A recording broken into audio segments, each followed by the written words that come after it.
بسم اللہ الرحمن الرحیم۔ السلام علیکم، welcome to Islamic AU info. آج میں بہت ہی بہترین اور آسان عمل اپنے بہن بھائیوں کے لیے لے کر آئی ہوں۔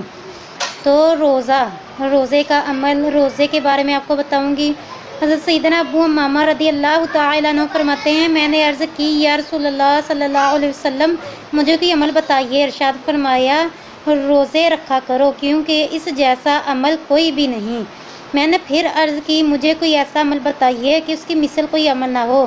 فرمایا روزے رکھا کرو کیونکہ اس جیسا کوئی عمل نہیں۔ میں نے پھر عرض کی مجھے کوئی عمل بتائیے۔ آپ صلی اللہ تعالیٰ علیہ وسلم نے فرمایا روزے رکھا کرو کیونکہ اس جیسا کوئی عمل نہیں، مطلب کہ اس کی مثل کوئی عمل نہیں۔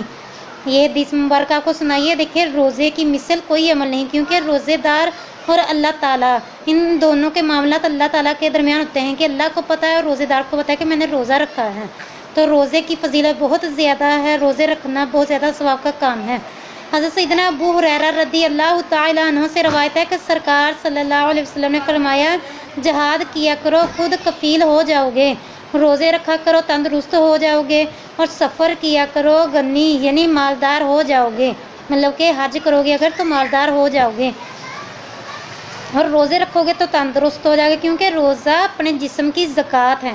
روزے میں جسٹ آپ سو بھی جاؤ گے نا، وہ بھی دیکھو عبادت میں آئے گا۔ اگر آپ نے کچھ بھی نہیں پڑھا، صرف فرضی عبادت کی، نمازیں پڑھی اور سو گے، تو وہ بھی آپ کے لیے سارا دن سونا بھی عبادت میں لکھا جائے گا روزے کی حالت میں۔ حضرت سیدنا ابو داؤد رضی اللہ تعالیٰ عنہ نے فرمایا روزہ دار کا ہر بال اس کے لیے تسبیح کرتا ہے۔ بروز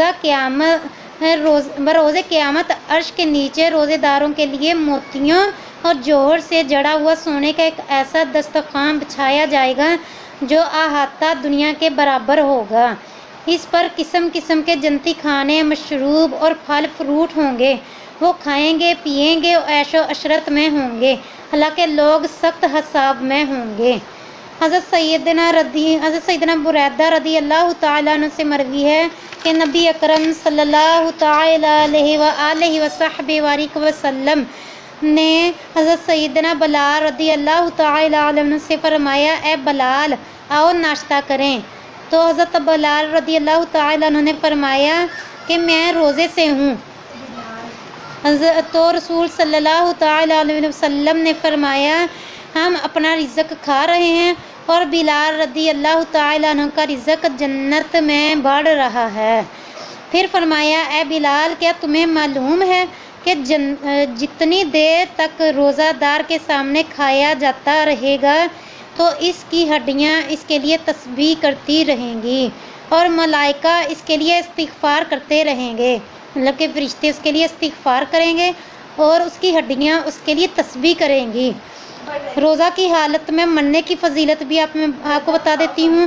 امیر المؤمنین سیدنا عائشہ صدیقہ رضی اللہ تعالیٰ عنہ سے روایت ہے کہ سرکار صلی اللہ تعالیٰ علیہ وسلم نے فرمایا جو روزے کی حالت میں مرا اللہ تعالیٰ قیامت تک اس کے حساب میں روزے لکھ دے گا۔ سبحان اللہ سبحان اللہ، خوش نصیب ہیں وہ مسلمان جسے روزے کی حالت میں موت آئے، بلکہ کسی بھی نیک کام کے دوران موت آئے، نہایت ہی خوش نصیب ہے وہ۔ مثلاً باوضو رہنا بھی خوش نصیبی ہے، نماز کے دوران جو مر گیا اس کے لیے بھی بہت ہی سعادت کی بات ہے۔ جو سفر مطلب کہ مدینے کے سفر میں گیا اور مدینے میں حج کرنے کے دوران فوت ہو گیا تو وہ بھی بہت خوش نصیب ہے۔ مطلب کہ جو نیک کام کے دوران مر گیا، موت آ گئی، وہ بہت ہی خوش نصیب ہے، قیامت تک اس کے لیے وہی عمل لکھ دیا جائے گا۔ تو روزہ کی حالت میں سبحان اللہ والحمد للہ پڑھیں یا استغفار پڑھیں، بہت ہی ثواب اجر عظیم ہے۔ تو آخر میں آپ سے اجازت چاہتی ہوں، مجھے بھی دعا میں یاد رکھیے گا۔ ملتے ہیں نیکسٹ ویڈیو میں، اللہ حافظ۔